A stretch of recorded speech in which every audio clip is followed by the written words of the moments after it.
안녕하세요. 오늘은 기능 이론적 관점에서 전조를 살펴보도록 하겠습니다. 네, 무엇보다 기능 이론이 무엇인지에 대해서 잠시 살펴보도록 하는 것이 필요하겠는데요. 기능 이론은 독일에서 발생한 이론으로서 funktions Theory라고 독일어 원어로 말을 하고요. 영어식으로는 Functional Theory라고 합니다. 먼저 화성의 기능이란 도대체 무엇일까를 살펴보자면요.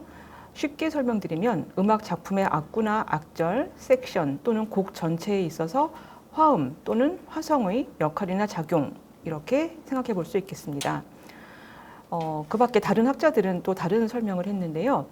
화성적 전체 안에서 각각의 화음의 의미, 감각, 효과라고 말한 사람도 있고요. 칼 다라우스 같은 사람은 체계의 통일성을 위한 하나의 힘이다라고 말하기도 했습니다. 또 리만이라는 사람은 화음들이 각각 토니카와의 관계에 따라, 즉 으뜸 화음과의 관계에 따라서 갖는 다양한 의미다라고 말하기도 했습니다. 여기서 제가 괄호 안에 있는 톤자츠의 논리를 위해라는 부분을 설명을 안 했는데요. 톤자츠라는 그 용어를 설명드리려면 또 많은 시간이 필요하기 때문에 오늘의 핵심과는 거리가 좀 있어서 오늘은 설명드리지 않고 그냥 넘어가도록 하겠습니다. 네, 기능 이론을 설명을 하기 위해서는 또 음도 이론, 여러분들이 많이 그동안에 익숙하게 배우셨을 음도 이론과의 차이점을 간단히 먼저 말씀을 드려야 될 것 같습니다. 음도 이론이라는 것은 음계, 스케일을 토대로 하고 있고요. 따라서 근본적으로 온음계적인 성격을 띱니다. 음계의 첫음, 즉 1도와의 거리에 따라서 숫자를 부여하지요. 아래서 보시는 바와 같이 예를 들어 C 메이저라고 했을 때 도라는 음도, 도미솔 화음 그것이 1도이고 그 위로부터 한 단계 한 단계씩 올라갈수록 2도, 3도, 4도, 5도, 6도, 7도 이렇게 숫자를 부여하는 것입니다. 즉 음도는 질적인 등급이라고 하기는 어렵고요. 마치 각도나 온도와 같이 양적 단위로서의 의미를 지닌다고 할 수 있습니다. 또한 로마 숫자의 대문자나 소문자를 통해서 장화음, 단화음을 구별하는 표기를 사용하죠. 그런데 그것 또한 조성 내의 음도의 성격이나 지위를 구분하는 데 큰 의미를 갖지는 않습니다. 어떤 뜻이냐면요. 1도부터 7도로 점점 숫자가 커질수록 예를 들어서 중요성이 더 커진다든지 어떤 조 안에서의 의미가 커진다든지 아니면 반대라든지 1도에 가까울수록 크다든지 그런 식의 어떤 합리적인 규칙, 그 안에서의 논리적인 정합성을 갖지는 않는다는 거죠. 오늘 살펴볼 기능 이론의 설명을 드리기에 앞서서 일단 주요 이론가들이 어떤 분들이 있었는지를 이름만 먼저 거명하도록 하겠습니다. 후고 리만이라는 독일 학자인데요. 이 사람이 이제 기능 이론이라는 것을 처음에 정리해서 발표한 사람입니다. 그런데 이 리만의 이론에는 이원론이라든지 굉장히 복잡한 표기라든지 후대에서 받아들이기가 조금 어려운 면들이 많이 있었습니다. 그래서 보시다시피 20세기에 와서 여러 학자들이 리만의 이론을 수용하되 조금 더 합리적이고 조금 더 표기가 간단한 쪽으로 발전을 시켜서 일종의 수정 이론을 탄생시켰습니다. 그 중에서 가장 대표적으로 지금 독일어권에서 사용되고 있는 이론은 윌헬름 말러의 이론과 표기입니다. 오늘 여러분께 설명드릴 것도 말러의 표기를 통해서 설명될 것입니다. 오늘 기능 이론 자체를 설명드리는 게 목적이 아니기 때문에 기능 이론에 관해서는 기본 개념을 아주 간단한 것만 정말 기본적인 것들만 몇 가지 설명드리고 그 다음에 전조에 관해서 해석적인 부분을 보도록 하겠습니다. 네, 기본 개념. 먼저 온음계적 화성 내에서 화음의 기능을 살펴보자면요. 주기능이라는 것이 있습니다. 악보에서 보시듯이 예를 들어 C 메이저의 경우에 도미솔 화음, 이 화음을 토니카, 타닉이라고 설정을 하고요. 그로부터 5도 위 도미넌트, 또 5도 아래 서브도미넌트, 이 세 가지 화음이 주기능의 화음이 됩니다. 장조에서는 이렇게 배치가 될 것이고요. 단조에서는 이렇게 배치되고 표기됩니다. 보시다시피 장삼화음은 대문자, 단삼화음은 소문자로 표기합니다. 그리고 또 온음계적 화성 내에서 부기능이 있습니다. 부기능은 두 가지로 크게 나눠볼 수가 있는데요. 팔랄렐 클랑, 즉 나란한 화음이라는 것이 있고요. 그 다음에 G로 표기하는 게겐 클랑, 반나란한 화음이라고 제가 번역한 적이 있습니다. 그런데 이것이 통용되는 용어는 아닙니다. 이 두 가지가 이제 부기능이라고 할 수 있는데요. 나란한 화음은 여러분들이 이미 나란한 조성에서 이미 공부를 하셨을 용어와 연결시켜 보시면 되겠고요. 반나란한 화음은 이제 낯서실 분들이 많을 텐데 이렇게 생각해 보시면 되겠습니다. 예를 들어서 C 메이저의 도미솔이라는 화음이 있을 때 그 화음에 대한 나란한 화음은 아래 방향으로 두 음을 공유하는 라도미 A 마이너 코드이죠. 그런데 반대 방향으로도 두 음을 공유하는 그러니까 C 메이저와 역시 마찬가지로 굉장히 가까운 다른 화음이 있죠. 그것이 E 마이너 코드. 그래서 토니카 게긴클랑 반나란한 화음이라고 부릅니다. 그래서 장조에서 아까 음도의 이론에서와 달리 TSD 세 가지의 기능을 통해서 다른 화음들도 이렇게 해석하고 있는 것을 볼 수 있고요. 역시 단조에서도 마찬가지로 TSD 세 가지 화음을 통해서 다른 화음들도 해석이 가능합니다. 지금 설명을 안 해드린 것이 7도 화음인데요. 7도는 도미넌트 7화음, 즉 속칠화음의 근음이 생략된 형태로 보아서 저렇게 슬래시 표시를 하고요. 그리고 도미넌트의 기능으로 해석을 합니다. 그리고 3도와 6도 경우에는 두 가지가 표기가 되어 있죠. DP 또는 TG가 3도에 표기가 되어 있고 장조의 경우에요. 그다음에 6도에서는 TP, SG 이렇게 표기가 되어 있는데 이것은 두 가지 기능이 다 해석 가능한데 무엇에 따라서 그러면 해석을 할 수 있느냐? 음악적인 맥락에 따라서 적합하게 해석을 할 수가 있습니다. 다음으로 반응계적 화성 해석의 확장성을 기농이론에서 어떻게 할 수 있는지, 그래서 낭만주의에서 많이 쓰였던 3도권 화성 또는 조성으로의 확장성을 어떻게 해석할 수 있는지를 살펴보도록 하겠습니다. 이것은 화음으로서뿐 아니라 조성으로서도 해석 가능하기 때문에 굉장히 많은 낭만주의 작품의 분석을 하는데 도움이 될 수 있습니다. 먼저 C장조의 예를 통해서 설명을 드리면요. C 메이저의 타닉화음,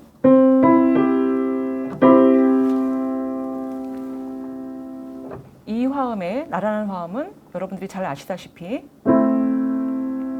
그리고 그 오른쪽에 있는 화음은 대문자 T, 대문자 P로 되어 있죠. 그래서 이 A 마이너 화음의 장조화된 화음입니다. 그 다음에 두 번째 단으로 내려오셔서요. 다시 중앙에 C 메이저 코드가 있고요. 이것의 게겐클랑, 즉 E 마이너 코드, 이것이 대문자 T, 소문자 G에 해당하는 화음이라면 두 번째 마디에 있는 화음은 이 화음을 장조화한 화음입니다. 그래서 T, G 둘 다 대문자로 표기한 것을 보실 수가 있죠. 그 다음에 아직 설명드리지 않은 부분들이 있는데요. 첫째 줄에서 앞에 두 화음을 살펴보도록 하겠습니다. 일단 소문자 T로 되었다는 것은 C 마이너 화음이 된다는 것이고요. 이 화음의 나란한 화음, 즉 E 플랫 메이저 코드가 되는 것이죠. 그래서 대문자 P로 표기되어 있습니다. 그리고 두 번째 화음은 이 화음, 방금 들려드렸던 E 플랫 메이저 화음을 단조화한 것입니다. E 플랫 마이너 코드가 되죠. 다음 두 번째 단에서 마지막 두 화음을 설명드리겠습니다. 역시 소문자 T의 대문자 G인데요. 소문자 T는 C 마이너 코드이고요. 이것의 반나란한 화음, 게겐클랑, 즉 A 플랫 메이저 화음이 되겠습니다. 그리고 이것을 단조화한 A 플랫 마이너 화음, 이것이 소문자 TG가 되겠습니다. 네, 이와 같은 방식으로 서브도미넌트를 중심으로 각각 관련된 화음들 또는 조성들을 이렇게 살펴볼 수 있고요. 도미넌트를 중심으로 해서도 역시 마찬가지 관계의 화음들이 형성됩니다. 이것을 한 번에 살펴보면요. C 메이저의 경우에 이렇게 도미솔, 파라도, 솔시레 세 가지 주 기능을 통하여서 좌우에 보이시는 아주 다양한 화성으로 또는 더 나아가서 조성으로까지 확장시켜서 해석을 할 수가 있습니다. 그럼 이제 작품을 통해서 기능 이론에서 전조를 어떻게 해석하는가 예를 몇 가지 살펴보도록 하겠습니다. 우선 베토벤 피아노 소나타 OP 53의 1악장을 보겠는데요. 잘 아시듯이 C 메이저로 시작하는 부분입니다.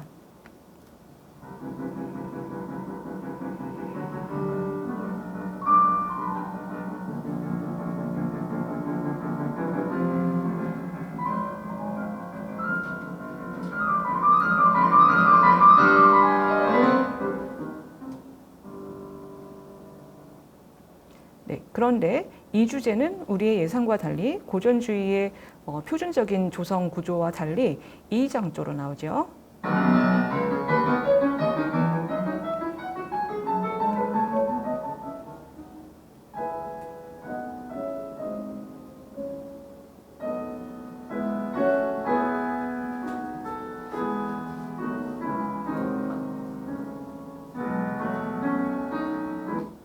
네, 경과구를 거쳐서 E 메이저로 이 주제가 등장하는 것을 보셨습니다. 그런데 이 곡에서 재현부에서는 어떻게 1주제와 2주제가 등장을 하는가 보면은요. 1주제는 C 메이저로 그대로 나오는 반면에 2주제의 경우 원래는 C 메이저로 2주제도 통일돼서 나와야 하는데 고전주의의 소나타 형식에 의하면 이 곡에서는 A 장조를 먼저 등장시킨 후에 그 다음에 A 단조로 나오고 있습니다. 역시 경과구가 등장한 후에 A장조에서 이 주제가 나옵니다.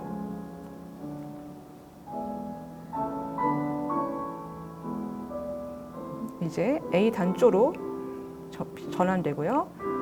그 다음에 C 메이저로 돌아오는 것을 여러분들이 잘 아실 것입니다. 그렇다면 지금 이 OP 53 소나타에 나온 1악장 주제들의 조적인 구도를 전체적으로 살펴보자면 제시부에서는 C 메이저와 E 메이저의 관계, 즉 C 메이저가 타닉 조성일 때 E 메이저는 도미난트에 대한 나란한 조성의 장조화된 조성이라고 할 수가 있겠고요. 재현부에서는 C 메이저와 A 메이저, 즉 원조성, 타닉 조성과 그것의 나란한 조성의 장조화된 조성이라고 할 수가 있겠습니다. 이것은 고전주의 소나타의 표준적인 조성 배치와 비교를 해본다면 많은 차이를 볼 수가 있지요. 그럼에도 불구하고 어떠한 공통점이 있는가? 고전주의 소나타의 표준적인 구도는 제시부에서 1도와 5도 키, 타닉 키와 도미난트 키로 각 주제가 제시되고 재현부에서는 그것이 모두 타닉 키로 돌아오면서 곡이 마무리되는 그러한 형태인데요. 즉, 이 주제의 조성이 5도 하행하면서 원조로 돌아오면서 재현부가 마무리되는 것으로 우리가 잘 알고 있습니다. 그런데 이 OP 53 소나타에서도 마찬가지로 5도 하행을 하면서 도미난트의 기능이라고 볼 수 있었던 E 메이저가 타닉의 기능으로 볼 수 있는 A 메이저로 돌아오는 것을 볼 수 있습니다. 또한 조금 전에 악보에서 보셨듯이 A 메이저가 곧 A 마이너로 전환되면서 대문자 T, 소문자 P에 해당하는 조성이 등장하고요. 그것은 곧 C 메이저로 연결되는데 굉장히 쉽게 나란한 조이기 때문에요. 다시 원조로 돌아오는데 굉장히 유용한 그런 경과적인 조성이 될 수가 있습니다. 그래서 전체적으로 5도권을 중심으로 형성되었던 고전주의의 조성 배치가 3도권 중심으로 되는 것을 우리가 단순히 거리가 먼 조성으로 이제 전조를 했다라고 보는 것을 넘어서 저와 같이 도미난트의 기능을 수행하는 조성이 타닉의 기능을 수행하는 조성으로 재현부에서 돌아왔다라는 해석을 할 수가 있습니다. 그렇게 본다면 고전주의 소나타의 표준적인 조성 배치가 비슷한 기능을 수행하면서 조금 더 확장된 것으로, 반응계적인 영역으로 확장된 것으로 볼 수가 있겠습니다. 네. 이 곡에서는 지금 시간이 많지가 않기 때문에 음악을 들려드리지는 않겠고요. 그냥 악보와 함께 조성의 배치만 설명을 드리도록 하겠습니다. 베토벤 피아노 소나타 OP 110, 원조가 A 플랫 장조인 곡인데요. 1악장 시작할 때 A 플랫 장조로 시작한 것이 65마디에서 79마디를 살펴보면은요. सब도미넌트의 부속화음을 거쳐서 सब도미넌트, 즉 D 플랫 메이저 화음으로 되고요. 그것이 마이너화되면서 C 샵 마이너 화음으로 됩니다. 그 화음을 통해서 이제 E 장조로 전조하는 것을 볼 수가 있는데요. 이때 E 장조는 원조성이었던 A 플랫 장조의 관점에서 봤을 때 소문자 T, 대문자 G 또는 소문자 S, 대문자 P의 기능을 수행하는 조성으로 해석할 수가 있습니다.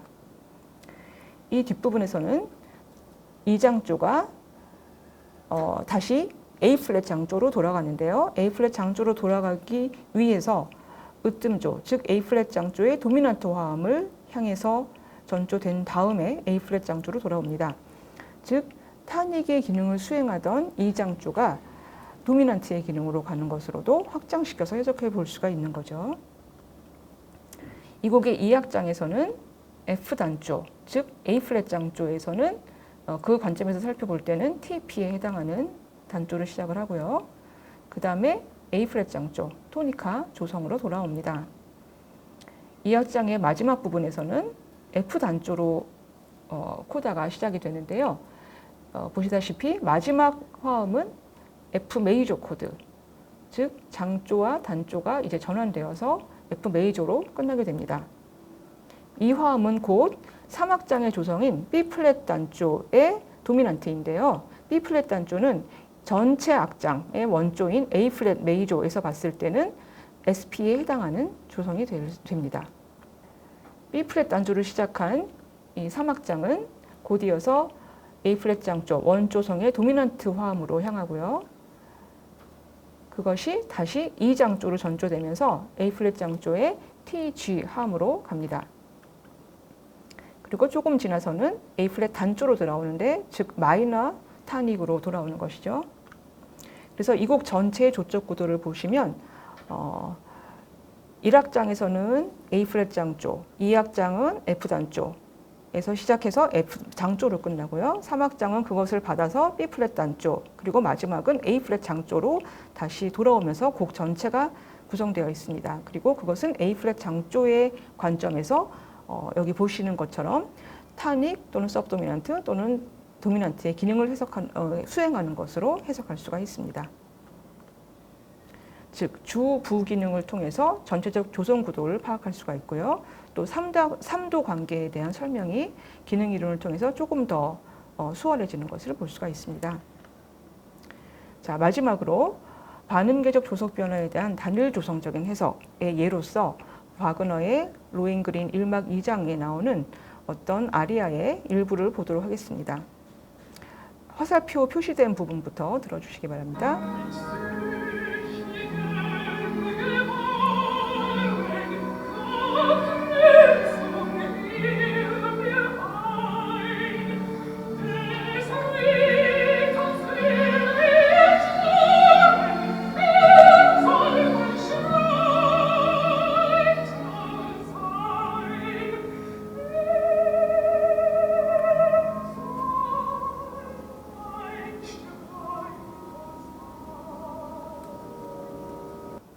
네, 지금 패시지에 나오는 여러 조성들을 지엽적으로 그 조성이 변화할 때마다 파악을 해본다면 보시다시피 A 플랫 장조에서 시작해서 그 다음에 D 장조를 전조되고요. 그 다음에 또 F 장조, A 플랫 장조로 돌아오는 것을 볼 수가 있습니다. 지금 표기해놓은 악보 아래 표기해놓은 기호를 살펴보시면서 다시 한번 들어보시겠습니다.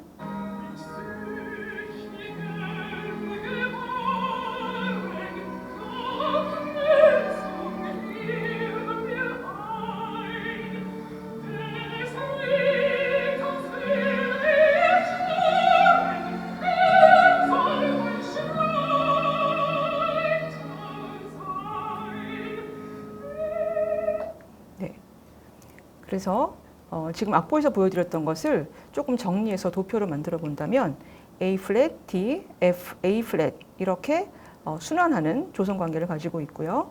그리고 각 패세지 두 마디씩 구성되어 있는 각 짧은 패세지들의 화성 진행을 살펴본다면 두 번째, 세 번째, 네 번째 패세지들이 정확하게 동일한 화성 진행을 가지고 있는 것을 볼 수가 있습니다. 각 조성의 종지형을 이루고 있는 것을 볼 수가 있지요.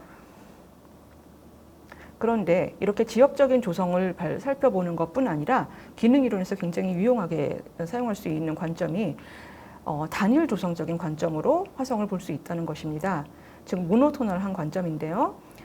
A 플랫 장조에서 전반적인 이 조성 변화를 살펴본다면 지금 악보에 표기되어 있는 것처럼 각 조성, 즉 A 플랫, D, F 장조에서 진행되었던 화성들이 각각 그 조성의 탄익이 아니라 A 플랫 장조의 탄익을 대리하는 다른 화음들, 탄익의 기능을 갖는 다른 화음들로 각각의 종지를 갖는 것으로도 해석이 가능합니다. 지금 보시다시피 둘째 마디에서는 A 플랫 메이저의 TP, 그리고 넷째 마디에서는 D 메이저의 TP이고요. 물론 여기 표기된 것은 상당히 복잡해서 오늘 이것까지 설명드리기는 조금 어려움이 있습니다. 그런데 제가 박스처럼 빨간 표시해 놓은 부분만 보시면 될 것 같습니다. 그리고 이제 F 메이저로 가서도 역시 마찬가지로 도미넌트의 타닉으로 진행을 하고요. 그다음에 다시 A 플랫 메이저로 돌아와서 도미넌트 타닉으로 가는 것을 A 플랫 메이저라는 하나의 커다란 조성 안에서도 이렇게 해석이 가능하다는 것입니다. 그래서 다시 한번 도표로 살펴본다면 타닉 화음, 토니카 화음 또는 조성, A 플랫 메이저라는 조성의 확장으로 볼 수가 있는 것이죠. 그래서 단 3도의 사이클을 이루고 있는 것을 볼 수가 있습니다. 즉 A 플랫 장조, 원조에서 출발하여서 D 장조와 F 장조를 거쳐서 A 플랫 장조 원조로 돌아오는 이 사이클을 서로 다른 조성이 계속해서 연속적으로 등장하는 것으로 볼 수도 있겠지만 기능 이론에서는 A 플랫 장조라는 하나의 조성 안에서 이렇게 그 관련된 조성으로 타닉의 기능을 수행하는 관련 조성으로 전조했다가 다시 타닉으로 돌아오는 것으로 해석하는 것이 매우 유용한 관점입니다. 이것은 어떤 면에서는 하이니시 쉔커의 관점이랑 일부는 통하는 면이 있다고 저는 생각을 합니다. 쉔커도 오늘은 쉔커를 설명드리는 시간은 아니지만요. 쉔커도 여러분들이 잘 아시다시피 여러 가지 조성 변화를 갖추고 있는 그런 곡에서도 하나의 조성 안에서 타닉, 도미넌트 타닉의 커다란 흐름으로 이 후경층까지 설명해내는 것을 여러분들이 아실 것입니다.